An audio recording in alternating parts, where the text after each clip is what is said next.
আমি পদ্মজা। পর্ব ৩। লিখেছেন ইলমা বেহরোজ। আপা, স্কুলে যাবা না? পূর্ণা পদ্মজাকে জিজ্ঞাসা করল। যাব। তাড়াতাড়ি করো। তাড়া দিয়ে পূর্ণা বাড়িতে ঢুকল। পদ্মজা বাড়ির পিছনের নদীর ঘাটে উদাসীন হয়ে বসে আছে। এ নদীর নাম মাদিনী ছদ্মনাম। গ্রীষ্মকাল বিদায়ের ৩ সপ্তাহ চলছে। এখন বর্ষাকাল। মাদিনী জলে কানায় কানায় ভরে উঠেছে। সে যেন স্রোতস্বিনী। ঘোলা জলের একটানা স্রোত বয়ে যায় সাগরের দিকে। উজান থেকে ভেসে আসছে ঘন সবুজ কচুরিপানা। পদ্মজার এই দৃশ্য দেখতে বেশ লাগে। নিষ্পলক চোখে তাকিয়ে আছে মাদিনীর স্বচ্ছ জলের দিকে। মাদিনীর বুকের উপর দিয়ে একটা লঞ্চ যাচ্ছে। লঞ্চ দেখে ১ মাস আগের ঘটনা মনে পড়ল তার। সেদিন রাতে হেমলতা ছুরি ধার দিয়ে রুমে ঢুকে গেলেন। পদ্মজা কাপা পায়ে রুমে ঢুকে বিছানায় শুয়ে পড়ে। কিছুক্ষণের মধ্যেই ঘুমিয়ে পড়ে। এরপর দিন স্কুল থেকে বাড়ি ফিরে নামাজ পড়ে খেতে বসল। তখন হিমেল হন্তদন্ত হয়ে বাড়িতে ঢুকে।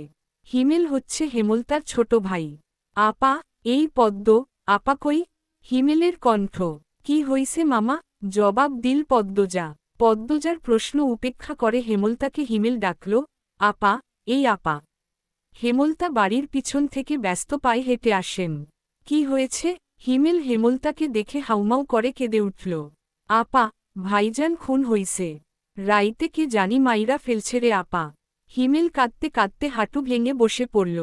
পদ্মজা তাৎক্ষণিক সন্দিহান চোখে মায়ের দিকে তাকাল। হেমলতাকে দেখে মনে হল তিনি চমকেছেন। অথচ তার চমকানোর কথা ছিল না। নাকি হিমেলের সামনে অভিনয় করলেন? পূর্ণা, প্রেমাকে ওদিক আসতে দিস না পদ্ম। আমি আসছি। হেমলতা বাড়ির বাইরে মিলিয়ে যান। হিমেল পাশে খুঁড়িয়ে খুঁড়িয়ে হাঁটছে। ছেলেটা বোকাসোকা, জন্মগত প্রতিবন্ধী। ২২ বছরের হিমেল এখনও শিশুদের মতো আচরণ করে। কথায় কথায় খুব কাঁদে। সেখানে তার ভাই খুন হয়েছে। ১ মাস তো প্রতিদিন নিয়ম করে কাঁদবে। পদ্মজা রাতেই ভেবেছিল এমন ঘটনা ঘটতে পারে। তবুও এখন ভয় পাচ্ছে খুব। পুলিশ কি এসেছে? মাকে কি ধরে নিয়ে যাবে? ভাবতে গিয়ে পদ্মজার বুক ধক করে উঠল। গ্রামের কাছেই শহর, থানা। পুলিশ নিশ্চয় চলে এসেছে। পদ্ম ধপ করে মাটিতে বসে পড়ল। সে ঘামছে খুব। নাক, মুখ, গলা ঘেমে একাকার হয়ে যাচ্ছে। পূর্ণা খুনের কথা শুনেই খুব ভয় পেয়েছে। তার মনে হচ্ছে সেও খুন হবে। খুব বেশি ভীতু পূর্ণা। পদ্মজার শরীর কাঁপতে থাকে। চোখে ভাসছে হেমলতাকে পুলিশ শিকল দিয়ে বেঁধে নিয়ে যাচ্ছে। তার খুব কান্না পাচ্ছে। আর সময় নষ্ট না করে তড়িঘড়ি করে উঠে দাঁড়াল পদ্মজা। মাথায় ওড়নার আঁচল টেনে নিয়ে পূর্ণার উদ্দেশ্যে বলল, প্রেমারে দেখে রাখিস বোন। একক উদ্ধৃতি চিহ্ন। বাড়ি ভর্তি মানুষ। আরও মানুষ আসছে। হেমলতা মানুষজনকে ঠেলে হানিফের লাশের সামনে গিয়ে দাঁড়ালেন। তখন ফর্সা রঙের ২ জন মহিলা ঝাঁপিয়ে পড়ে তার উপর। আকস্মিক আক্রমণে হেমলতা অপ্রস্তুত হয়ে পড়েন। খেয়াল করে দেখেন ২ জন মহিলা তার মা আর বোন। তারা হাউমাউ করে কাঁদছে। কিন্তু হেমলতার তো কান্না পাচ্ছে না। ব্যাপারটা লোকচক্ষু ঠেকেছে না? একটু কি কান্নার অভিনয় করা উচিত? হানিফের মৃতদেহ দেখে মনে হচ্ছে কেউ ইচ্ছেমতো কুপিয়েছে। হেমলতার তা দেখে শান্তি লাগছে। এমন শান্তি অনেকদিন পাওয়া হয়নি। পদ্মজা সেখানে উপস্থিত হয়। হেমলতার নজরে পড়ে।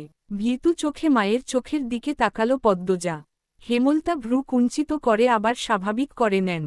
পদ্মজা চোখ ঘুরিয়ে দেখছে পুলিশ এসেছে নাকি। চারিদিকে এত মানুষ।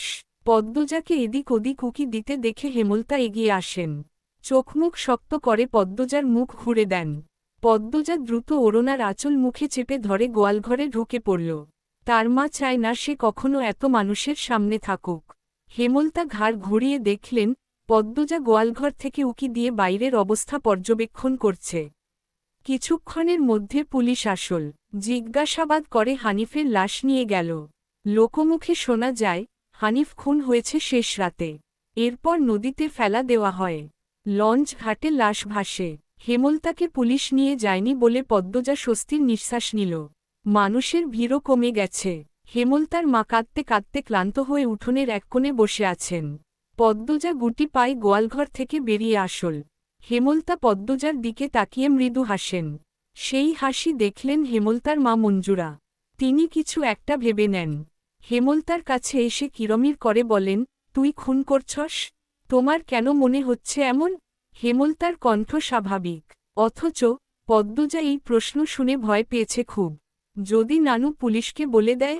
পুলিশ তো তার মাকে নিয়ে যাবে। কাইল রাইতে তুই আইছিলি হানিফের ঘরে, আমি দেহি নাই?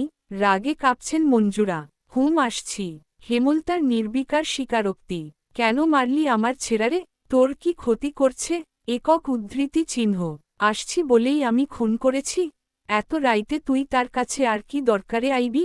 আমি তাকে মারতেই যাব কেন? মঞ্জুরা আহত দৃষ্টিতে তাকিয়ে আছেন হেমলতার দিকে। হেমলতার চোখ মুখ শক্ত। নিস্তব্ধতা কাটিয়ে মঞ্জুরা চেঁচিয়ে উঠলেন, পুলিশের কাছে যামু আমি। পদ্মজা কেঁদে উঠল, অস্পষ্ট কণ্ঠে বলে, নানু এমন করো না। হেমলতা নিচু স্বরে কঠিন করে বললেন, আমার মেয়েদের থেকে আমাকে দূরে সরানোর চেষ্টা করো না আম্মা। ফল খুব খারাপ হবে। পদ্মজার মনে হল মঞ্জুরা ভয় পেয়েছেন। মঞ্জুরা সবসময়ই হেমলতাকে ভয় পান। তিনি চুপসে যান, শুধু ঘৃণা ভরা দৃষ্টি নিয়ে হেমলতার দিকে তাকিয়ে থাকেন। পদ্মজা বুঝে উঠতে পারে না, তার নানু কেন ভয় পায় মাকে। মায়ের অতীতে কি ঘটেছে? কেন তিনি এমন কাঠখোট্টা? ছেলের খুনিকে কোনো মা ছেড়ে দেয়? নানু কেন ছাড়লেন? মেয়ে বলে, নাকি অন্য কারণ? কোনো উত্তর নেই। এসব ভাবলে উল্টো মাথা ব্যথা ধরে। অন্য ৮-১০টা পরিবারের মতো কেন না তারা? নাকি গোপনে সব পরিবারেই এমন জটিলতা আছে? প্রশ্ন হাজারটা, উত্তর কোথায়? সেদিন রাতে খাওয়ার সময় হেমলতা নিম্নস্বরে পদ্মজাকে বললেন, পদ্ম, জি আম্মা, আমি হানিফকে খুন করিনি। কারা করেছে তাও জানি না। কথাটি শুনে পদ্মজা খুব চমকায়। তার মা মিথ্যে বলে না। তাহলে কারা খুন করল? পদ্মজা প্রশ্ন করল, তাহলে শেষ রাতে মামার কাছে কেন গিয়েছিলে আম্মা? হেমলতা জবাব দেননি, খাওয়া ছেড়ে উঠে যান। পদ্মজার ভাবনার সুতো কাটল কারো পায়ের আওয়াজ শুনে। ঘাড় ঘুরিয়ে মোর্শেদকে দেখতে পেল। মোর্শেদ পদ্মজাকে ঘাটে বসে থাকতে দেখে বিরক্তিতে কপাল কুঁচকান। এই ছেড়ি যায়েন থাইকা। একক উদ্ধৃতি চিহ্ন। পদ্মজার কান্না পায়, খুব খারাপ লাগে। নিঃশব্দে এক ফোঁটা জল গড়িয়ে পড়ে। তা আড়াল করে ব্যস্ত পায়ে বাড়ির ভেতর চলে যায়। কয়েক মাস পর পদ্মজার মেট্রিক পরীক্ষা। ৩ বোন বই নিয়ে সড়কে উঠল। পদ্মজার কোমর অবধি ওড়না দিয়ে ঢাকা। পূর্ণা একনাগারে বকবক করে যাচ্ছে। স্কুলে যাওয়া অবধি কথা বন্ধ হবে না। মাঝে মাঝে জোরে জোরে হাসছে। মেয়েটার হাসির রোগ আছে বোধ হয়। একবার হাসি শুরু করলে আর থামে না। পদ্মজা বারবার বলছে, আম্মা রাস্তায় কথা বলতে আর হাসতে মানা করছে। চুপ করো না।